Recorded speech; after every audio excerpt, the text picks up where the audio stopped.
갈라디아서 2장 11절로 21절인데 낭독은 16절과 20절만 제가 하겠습니다. 낭독은 16절과 20절만 합니다. 사람이 의롭게 되는 것은 율법의 행위로 말미암음이 아니요 오직 예수 그리스도를 믿음으로 말미암는 줄을 알므로 우리도 그리스도 예수를 믿나니 이는 우리가 율법의 행위로서가 아니고 그리스도를 믿음으로써 의롭다 함을 얻으려 함이라. 율법의 행위로서는 의롭다 함을 얻을 육체가 없느니라. 20절 내가 그리스도와 함께 십자가에 못 박혔나니 그런즉 이제는 내가 사는 것이 아니요 오직 내 안에 그리스도께서 사시는 것이라. 이제 내가 육체 가운데 사는 것은 나를 사랑하사 나를 위하여 자기 자신을 버리신 하나님의 아들을 믿는 믿음 안에서 사는 것이라. 아멘. 오늘 우리 이렇게 인사하겠습니다. 우리는 오직 그리스도를 믿는 믿음으로만 구원을 얻습니다. 우리는 오직 그리스도를 믿는 믿음으로만 구원에 이릅니다. 네, 한 번 더 인사합니다. 우리는 그리스도를 따라 믿음 안에서 순종의 삶을 살아갑니다. 우리는 그리스도를 따라 믿음 안에서 순종의 삶을 살아갑니다. 네, 감사합니다. 우리 오늘 본문 첫 번째 구절인데 11절 먼저 읽어볼까요? 네, 합독합니다. 시작. 게다가 안디옥에 이르렀을 때에 책망받을 일이 있기로 내가 그를 대면하여 책망하였노라. 아멘. 자, 오늘 본문을 시작하면서 바울은 이전 베드로가 잠시 안디옥 교회에 머무른 적이 있었는데 그때 베드로가 한 가지 책망받을 일을 한 적이 있었다. 그래서 자신이 그를 대면해서 책망했다라고 고백합니다. 그렇다면 바울은 사도인 베드로의 체면을 고려해서 개인적이고 비공개적인 책망을 했을까? 이에 대한 성경의 답을 한번 찾아볼까요? 14절 상반부만 읽어봅니다. 시작. 그러므로 나는 그들이 복음의 진리를 따라 바르게 행하지 아니함을 보고 모든 자 앞에서 게바에게 이르되 네, 마지막에 뭐라고 하죠? 모든 자 앞에서 게바에게 이르렀다. 무슨 말이에요? 놀랍게도 바울은 베드로가 바르게 행하지 아니하는 것을 보고 그를 안디옥 교회 모든 성도들이 보는 앞에서 공개적으로 책망했다라는 것이죠. 일부 학자들은 이 표현으로 인해서 매우 곤혹스러워합니다. 이렇게 생각하는 것이죠. 아무리 그래도 베드로가 사도인데 또 초대교회의 가장 우선되는 지도자인데 어떻게 모든 사람들이 다 보는 앞에서 공개적으로 그걸 책망할 수가 있냐. 이건 바울이 사려 깊지 않게 돌발 행동을 취한 게 아니냐 혹은 혈기를 주체하지 못한 미숙함이 아니냐라고 생각을 해요. 그래서 어떤 사람들은 어떻게 해서든지 베드로에게도 그럴 만한 나름대로의 이유가 있었다를 막 이렇게 변호하면서 최대한 바울의 어조와 바울의 강경한 태도를 완화시키려고 하는 사람들이 있습니다. 하지만 갈라디아서의 전체 흐름을 살펴보면 우리는 바울이 결코 성급하고 무례하게 화를 낸 것이 아니다라는 사실을 확인할 수 있는데 우리가 14절 말씀을 한번 읽어볼까요? 합독합시다. 시작. 그러므로 나는 그들이 복음의 진리를 따라 바르게 행하지 아니함을 보고 모든 자 앞에서 게바에게 이르되 내가 유대인으로서 이방인을 따르고 유대인답게 살지 아니하면서 어찌하여 억지로 이방인을 유대인답게 살게 하려 하였나. 아멘. 네, 이 14절의 두 부분을 통해서 바울이 혈기를 주체하지 못하고 성급하게 베드로를 책망한 것이 아니다라는 것을 우리가 확인할 수 있습니다. 첫 번째 뭐라고 되어 있죠? 그들이 복음의 진리를 따라 바르게 행하지 않았다라고 바울이 선언하죠.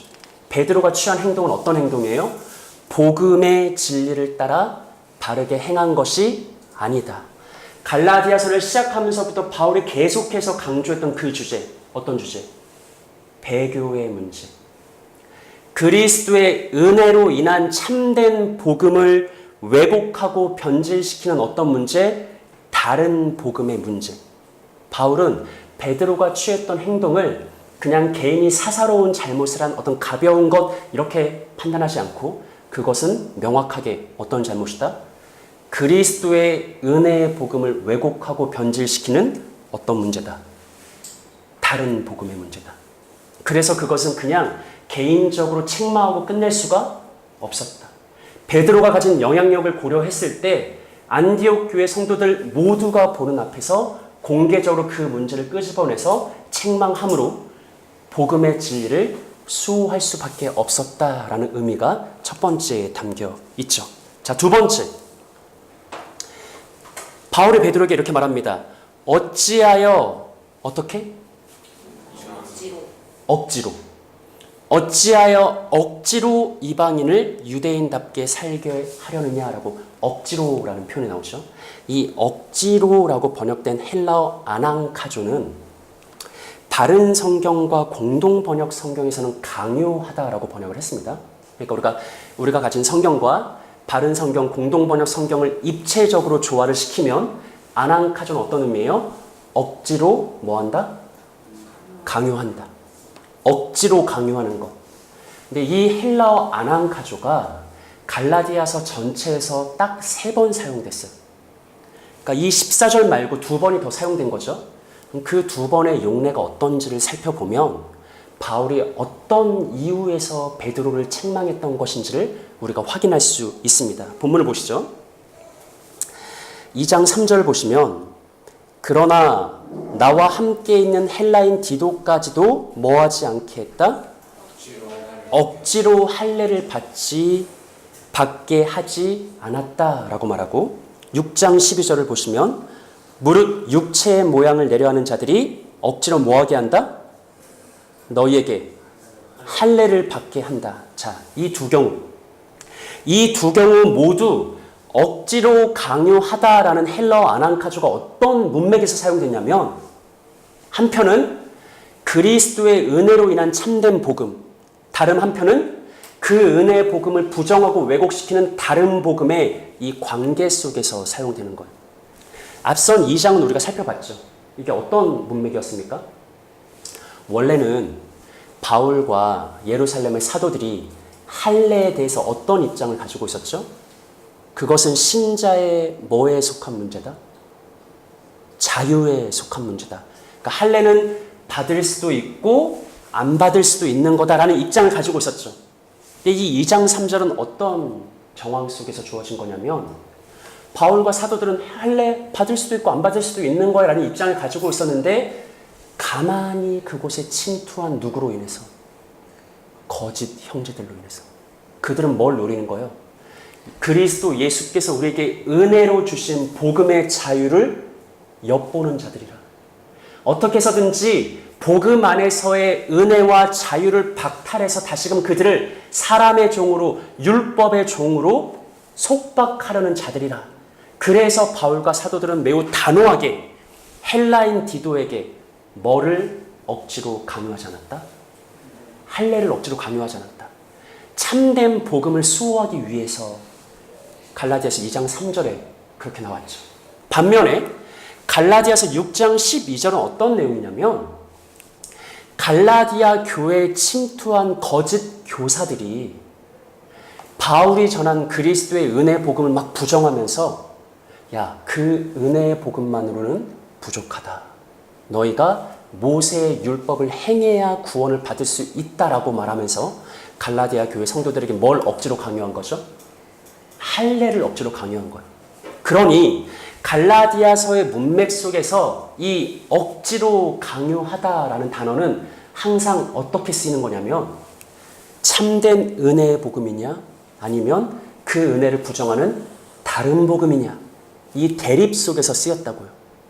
이걸 오늘 본문에 적용하면 바울이 유대인이면서 억지로 이방 신자들을 강요했던 것은 실상 어떤 문제라고 해석해야 되는 거죠?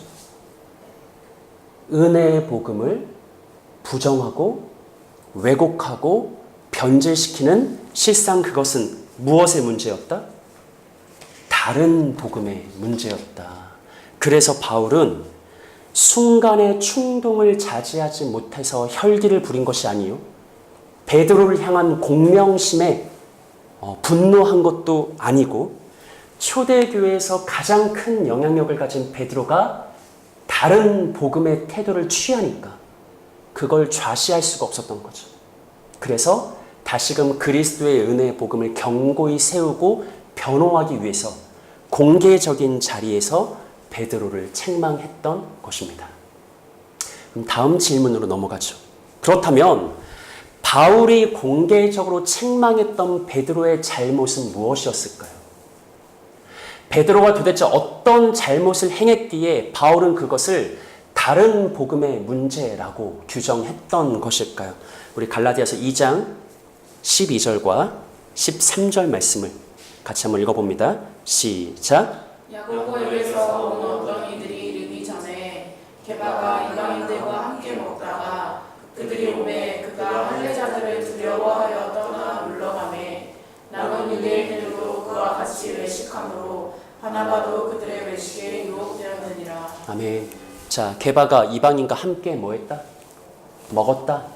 그러니까 사도 베드로는 평소에도 안디옥 교회에 있는 이방인 신자들과 즐겨 뭐를 했던 것으로 보이는 거죠? 식사 교제를 나누었던 거예요. 오늘 사건의 배경이 되는 이날에도 베드로는 평소처럼 안디옥 교회 이방인 그리스도인들과 함께 한 식탁에서 즐겁게 식사 교제를 나누고 있었어요. 근데 그때 베드로가 어떤 소식을 듣죠? 어떤 소식? 야고보에게서 어떤 이들이 오고 있다. 베드로가 들었던 소식은 뭐냐면 예루살렘에서 강경한 보수주의자들이 오고 있다는 소식을 들었어요. 그 소식을 듣자마자 바울이 뭐라고 말해요? 바울이 누구를 두려워해요? 할례자를 두려워해서 뭐 했다?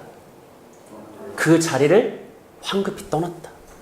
아니 평소에도 이방인 신자들과 즐겁게 식사 교제를 나눴던 베드로인데 예루살렘에서 보수주의자들이 오고 있다는 소식을 듣자마자 두려움에 사로잡혀서 황급히 그 자리를 떠나갔다. 그런데 문제는 베드로만 떠난 게 아니라 그 자리에 함께 식사하던 누구들?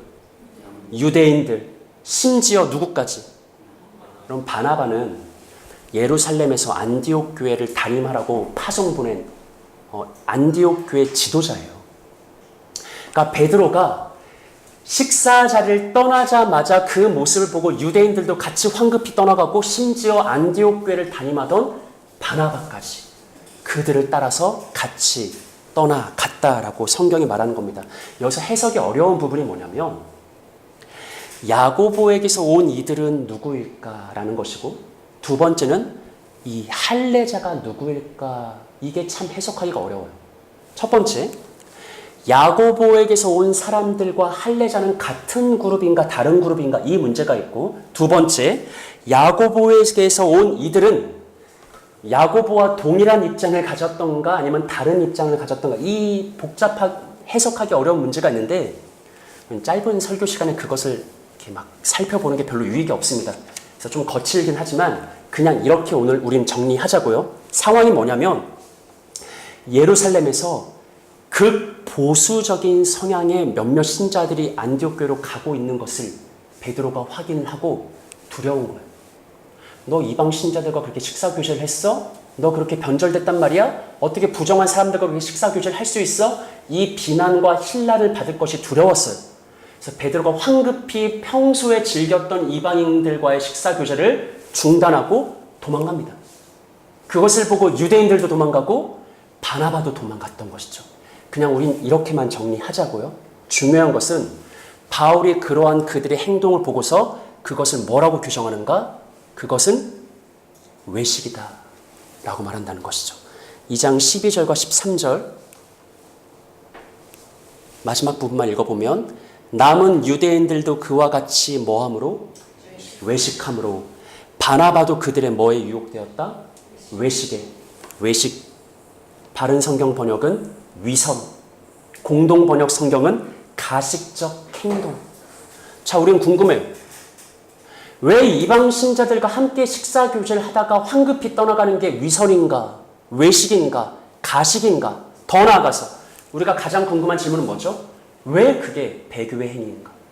왜 그게 은혜의 복음을 부정하고 변질시키는 다른 복음의 문제인가? 이 질문이 우리에게 남죠. 이 질문에 대한 답을 우리가 사도행전 10장에 기록된 고넬료 사건을 통해서 한번 답을 찾아보도록 하겠습니다.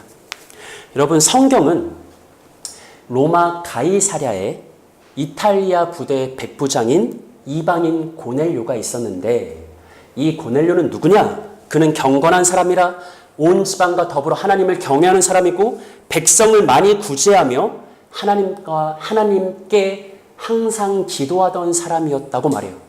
그런데 고넬료가 평소대로 기도하고 있는데 갑자기 환상 중에 천사가 나타나서 그에게 이렇게 말합니다. 사도행전 10장을 보시면 천사가 이르되 내 기도와 구제가 하나님 앞에 상달되어 기억하신 바가 되었으니 내가 지금 사람들을 욥바에 보내어 누구를 청하라? 베드로를 청해라 라는 천사의 말을 전해 들었죠. 그래서 고넬료가 즉시 집안에 있는 하인 둘과 자기의 그 군대의 부하 가운데 경건한 한 사람을 선택해서 베드로에게 보냅니다. 그리고 그 다음날 베드로가 제6시가 되어 기도하고 있는데 제6시는 정오예요. 12시. 그러니까 베드로가 어떤 상태였을까요? 배가 고픈 상태였죠. 배가 고픈 상태에서 기도하고 있었고 아래서 실제로 사람들은 기도가 끝나면 식사하려고 식사를 준비하고 있었어요. 근데 베드로도 마찬가지로 기도 가운데 하나님이 주신 환상을 보게 됩니다. 우리 11절과 12절 말씀 한번 읽어볼까요? 합독합니다. 시작. 하늘이 열리며 한 그릇이 내려오는 것을 보니 큰 보자리 같고 내 귀를 메어 땅에 들이웠더라. 그 안에는 땅에 있는 각종 네 발 가진 짐승과 기는 것과 음중에 나는 것들이 있더라. 아멘. 베드로가 기도하는데 갑자기 환상이 보이면서 하늘에서 한 상자가 내려오는데 그 안에 온갖 짐승들, 그게 진짜 짐승이었까 싶은데 제 생각에 그냥 그걸 어떻게 잘 조리한 요리가 아닐까 싶은데 어쨌든 그게 내려온 거예요. 그거를 보고 13절과 14절을 보면 이런 하나님의 음성이 들립니다. 또 소리가 있으되 베드로야 일어나 뭐해라? 잡아먹어라. 그러니까 베드로가 뭐라고 하죠? 주여 그럴 수 없나이다. 왜요? 속되고 깨끗하지 아니한 것을 내가 결코 먹지 아니하였나이다. 무슨 말이냐면 모세의 율법에 금했던 음식이었던 거예요. 모세의 율법에 금한 부정한 음식이 하늘에서 내려오고 하나님의 음성이 베드로야 그것을 먹어라 그랬더니 베드로가 그럴 수 없습니다. 하나님 저는 율법을 가진 자라 율법을 지키는 자라 저런 부정한 음식을 먹은 적도 없고 먹을 수도 없습니다 라고 말했던 거죠. 우리 마지막 15절과 16절 합독해 볼까요? 시작.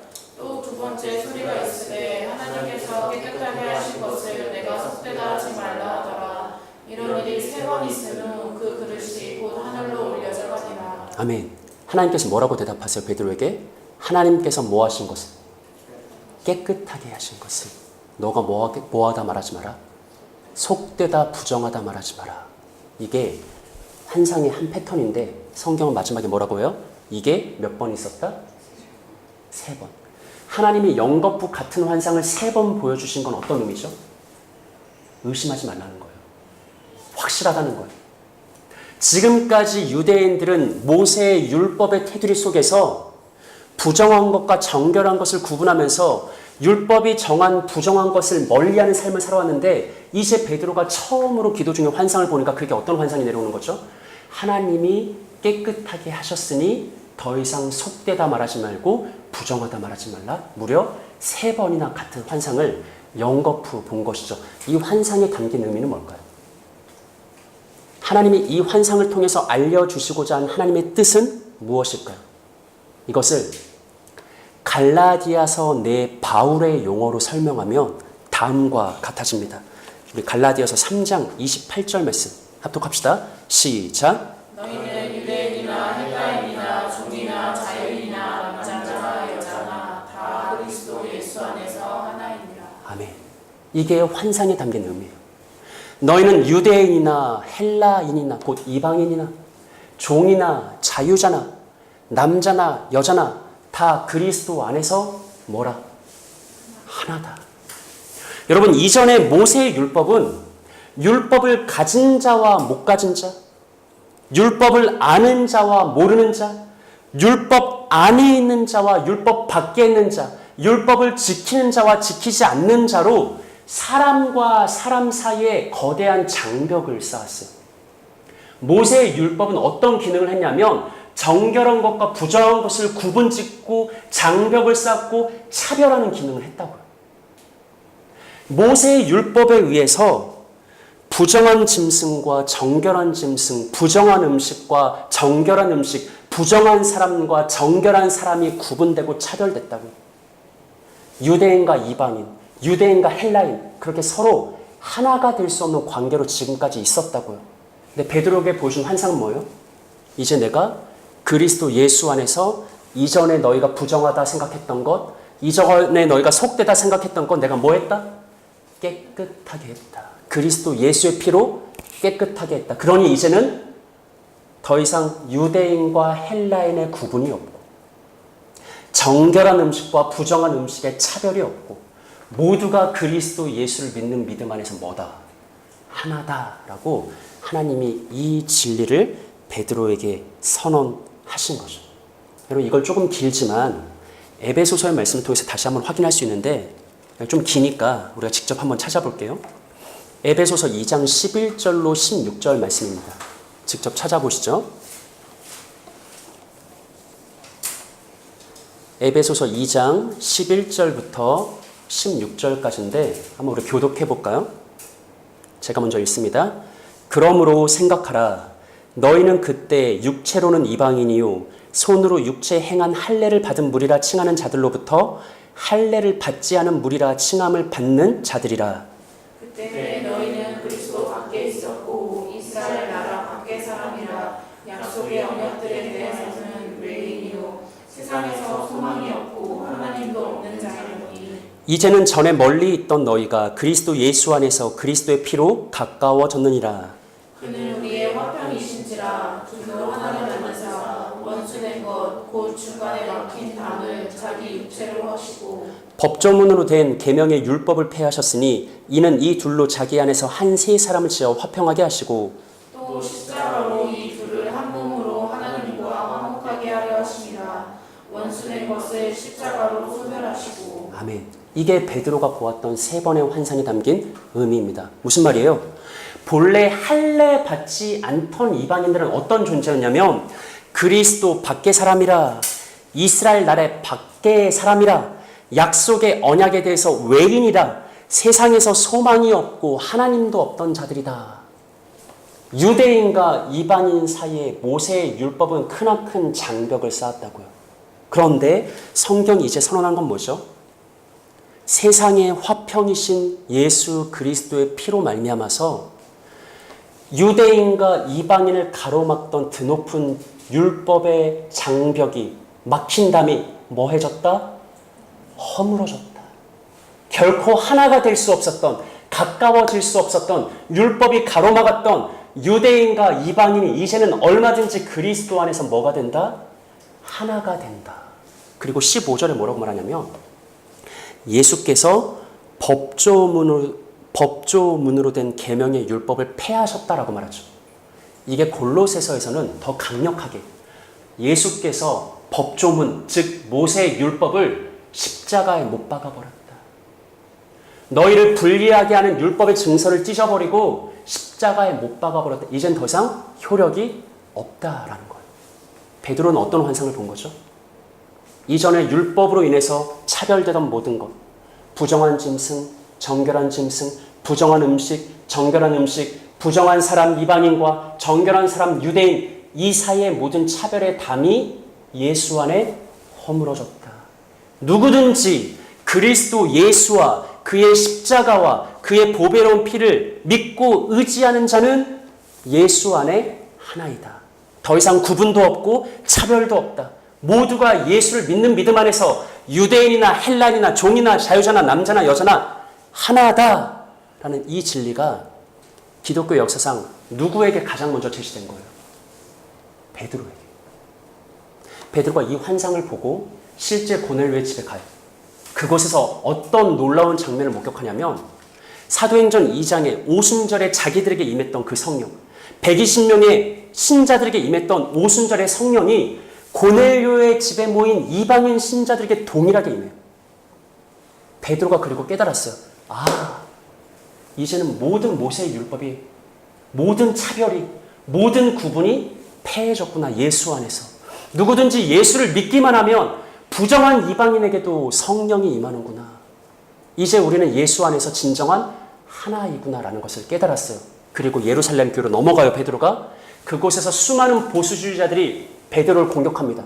너 이방인들에게 할례를 베풀었다면서. 자, 베드로가 자기가 보았던 환상을 설명하고 간증하면서 이제는 새로운 시대가 열렸다. 유대인, 이방인 구분 없다. 정결, 부정, 차별 없다. 누구든지 예수를 믿기만 하면 하나님 안에서 하나가 된다라고 선포하고 확증했었거든요. 문제는 그랬던 베드로가 이 세상 누구보다 가장 먼저 이 진리를 깨달았고 환상으로 보았고 체험했고 선포하고 확증했던 베드로가 이제 와서 갈라디아서 2장에서 안디옥 교회에서는 자기가 그렇게 믿고 확증하고 선포했던 진리를 삶으로 배반한다. 예수 안에서 유대인, 이방인 차별이 없다고 자기가 선포했음에도 불구하고 강경한 보수주의자들이 온다는 소식을 듣자마자 두려움에 사로잡혀서 베드로가 이방인 신자들과의 식탁 교제의 자리를 황급히 떠났다. 이게 어떤 의미예요? 여러분, 식탁 교제는 단순한 식사 나눔의 그 이상의 의미라고 여러 번 강조했죠. 이방 그리스도인과 식사 교제는 실상 어떤 영적인 의미를 가지고 있냐면 너와 나는 예수를 믿는 믿음 안에서 하나야. 고백하는 거예요. 이전에 너와 나 사이에는 율법의 담이 있었지만 이제는 그런 거 다 허물어졌어. 예수님께서 그 모든 것을 허무셨어. 이제는 우리는 예수를 믿는 믿음 안에서 차별과 구분이 없고 너와 나는 복음 안에 하나야 라는 것을 서로 고백하고 확증하는 게 식탁 교제인데 베드로가 갑자기 그것을 중단하고 떠나갔다? 뭐죠? 너는 여전히 나와 달라. 너희는 나와 같을 수가 없어. 여전히 너와 나 사이에는 담이 있어를 안디옥 교회 성도들에게 굉장히 처참하게 몸으로써 보여주는 아주 악한 행동인 것이죠. 바울은 그것을 보았던 겁니다. 바울이 보기에 베드로의 행동은 결코 개인적으로 빈방에 가서 베드로 이건 좀 잘못된 거 아니에요? 이렇게 속닥속닥해서 해결할 개인적인 사안의 문제가 아니에요. 그것은 어떤 문제예요? 배교의 문제.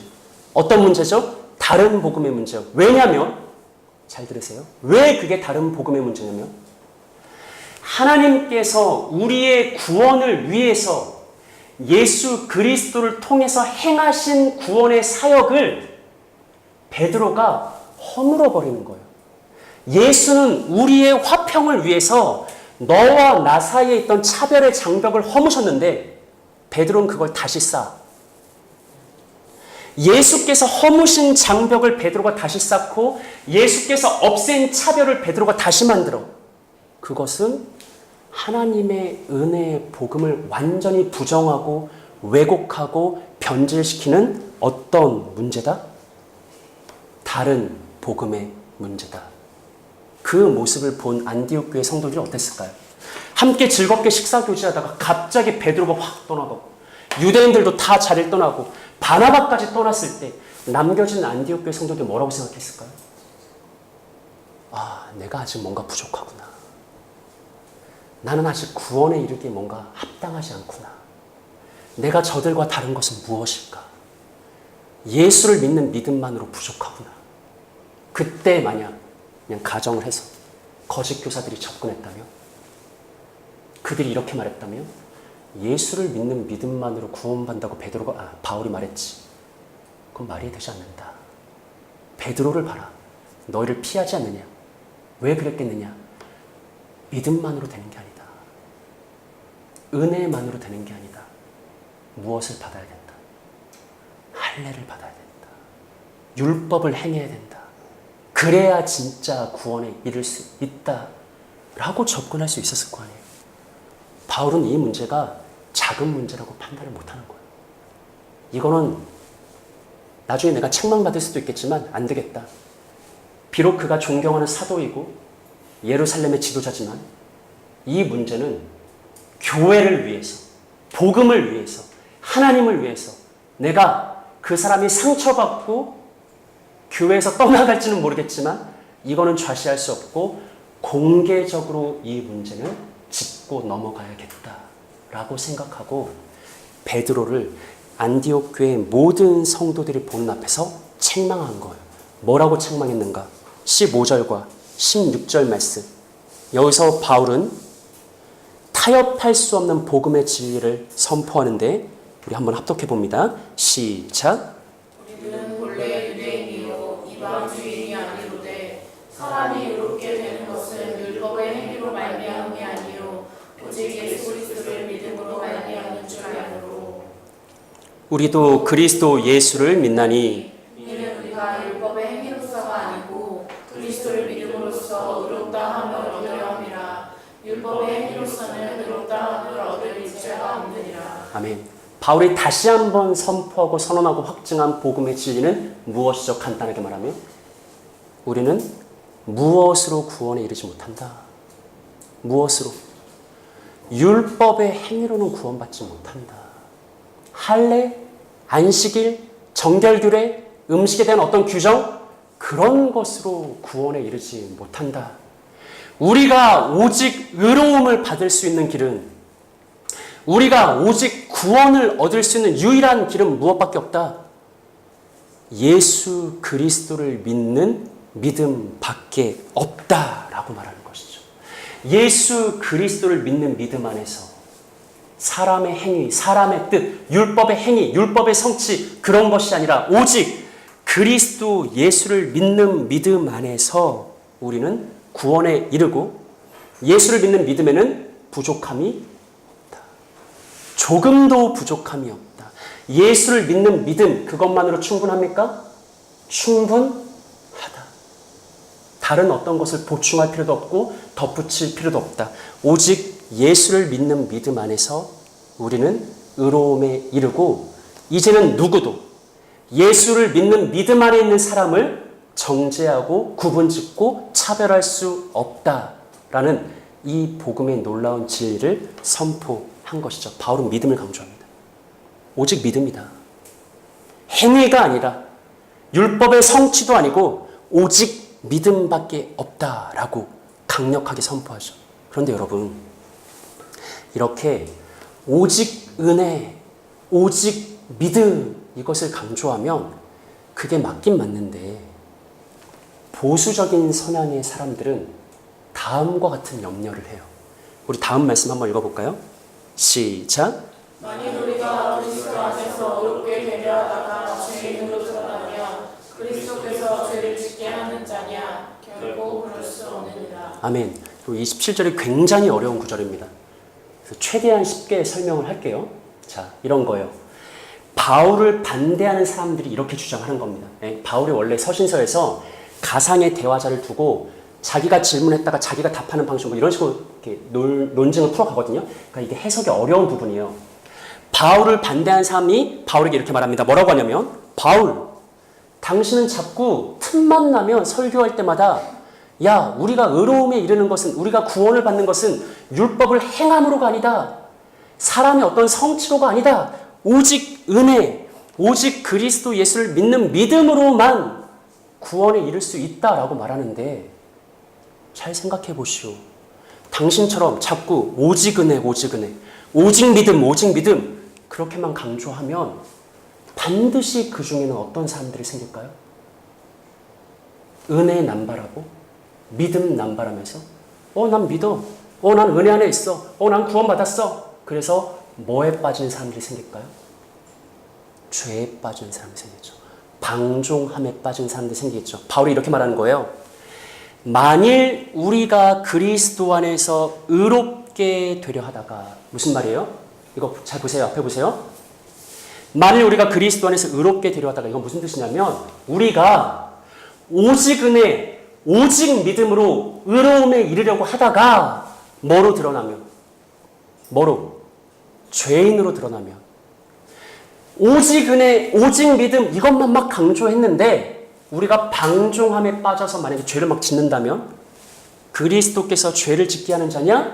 그럴 수 없느니라.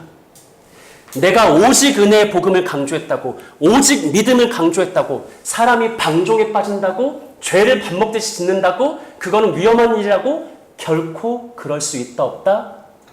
없다. 왜냐면요. 바울이 말하는 기독교의 믿음은 처음부터, 원래부터, 시작전부터 그 믿음은 순종과 행함이 포함된 믿음이에요. 바울이 말하는 다만 예수 그리스도를 믿음으로 구원에 이른다고 말할 때 그 믿음은 순종도 없고 행함도 없고 계명도 없고 율법도 없는 말 그대로 문자적으로 믿음만 있는 믿음이 아닙니다. 기독교의 믿음은 원래부터 믿음과 순종이 같이 들어있는 그러한 순종의 믿음이에요. 우리는 바울의 말을 잘 이해해야 됩니다. 바울의 편지를 잘 읽어보면 바울이 모세의 율법의 행위, 사람의 성취, 사람의 이거를 하나님이 그리스도 안에서 성령을 통해 우리에게 주신 하나님의 의와 대조할 때, 사람의 의와 하나님의 의를 대조할 때, 율법의 행위와 그리스도의 순종을 대조할 때, 이럴 때는 바울이 오직 믿음으로 이 용어를 써요. 사람의 행위가 아니라 오직 그리스도를 믿음으로. 근데 이 믿음에 정말 순종 없는 믿음일까? 율법 없는 믿음일까? 계명 없는 믿음일까? 행함 없는 믿음일까? 책임 없는 믿음일까? 그렇지 않다라는 거죠. 바울은 율법의 행위와 사람의 행위와 대척점에 설 때는 오직 믿음을 강조하지만 또한 구원 얻은 신자의 합당한 삶, 하나님을 기쁘게 하는 삶, 책임 있는 신자의 삶을 강조할 때는 순종과 행함을 표현합니다. 이게 강조점의 차이예요. 뭐와의 대조 관계 속이냐. 그래서 우리는 이 차이를 로마서에서의 믿음과 야고보서에서의 행함을 통해 확인할 수 있는 것이죠. 중요한 것은 믿음이란, 구원 없는 믿음이란 처음부터 뭐가 포함되어 있다고요? 순종이 포함되어 있다고요. 의로움에 이르는 믿음이란 처음부터 행함이 들어가 있다고요. 이거를 우리 갈라디아서의 용어로 표현해 봅시다. 5장 5절과 6절입니다. 합독할게요. 시작. 우리가 성령으로 믿음을 따라 의의 소망을 기다리노니 그리스도 예수 안에서는 할례나 무할례나 효력이 없으되 사랑으로서 역사하는 믿음뿐이라. 아멘. 여러분 갈라디아서에서 바울이 강조하고 싶은 게 뭔지를 잘 이해해야 되는데 의의 소망. 의의 소망을 뭐한다? 기다린다. 무엇을 따라? 믿음을 따라. 마지막에 믿음밖에 없는데 할례, 무할례 다 소용없어요. 믿음밖에 없어요. 근데 그 믿음은 어떤 믿음이다? 사랑으로 역사하는 믿음이다. 뭘 말하냐면 바울이 갈라디아서를 통해서 우리에게 강조하고 싶은 건 뭐냐면 우리가 예수 그리스도를 믿는 그 순간에 믿으면 끝난다. 믿으면 모든 게 종결된다. 이 종결의 강조점이 있는 게 아니라 그 믿음은 마지막 날에 있을 뭐를 기다린다? 의의 소망을 기다린다. 우리가 예수를 믿는 그 믿음, 예수를 믿고 영접한 그 순간 뭔가 종결, 이게 바울의 이미지를 지배하는 게 아니라 바울이 강조하는 거는 믿음은 뭐냐? 마지막 날을 기다리는 것이다. 마지막 날. 구주 예수 그리스도께서 다시 재림해서 모든 것이 완성될 그 의의 소망을 계속해서 기다리는 게 믿음이다. 그래서 그 믿음은 무엇으로 나타난다? 사랑으로 나타난다. 여러분 보세요.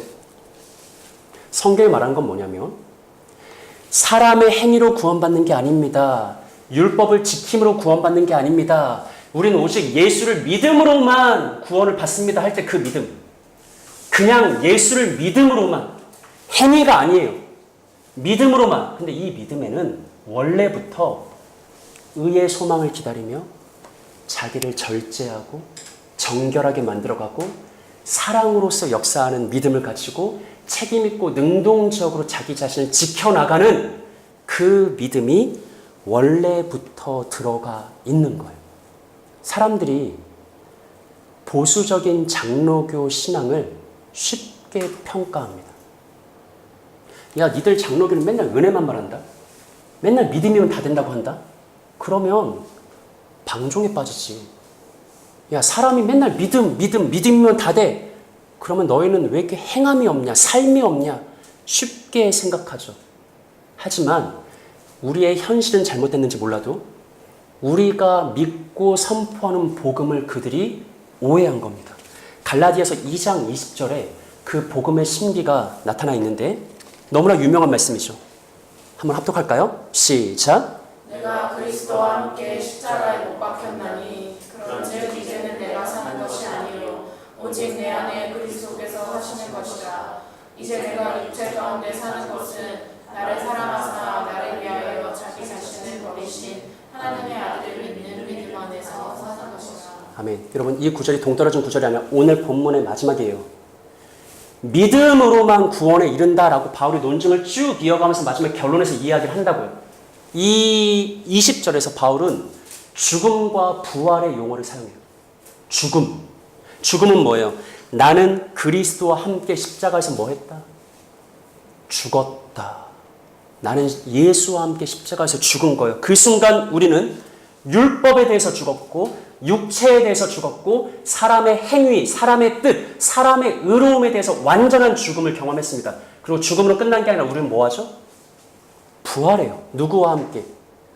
예수와 함께 부활해요. 근데 주목할 것은 내가 죄에 대해서 죽고 육체에 대해서 죽고 사람의 행위에 대해서 죽고 사람의 의로움에 대해서 죽고 예수와 함께 부활하는 그 부활의 모습이 뭐냐면 이제는 내가 사는 것이 아니요 오직 뭐 하는 것이다.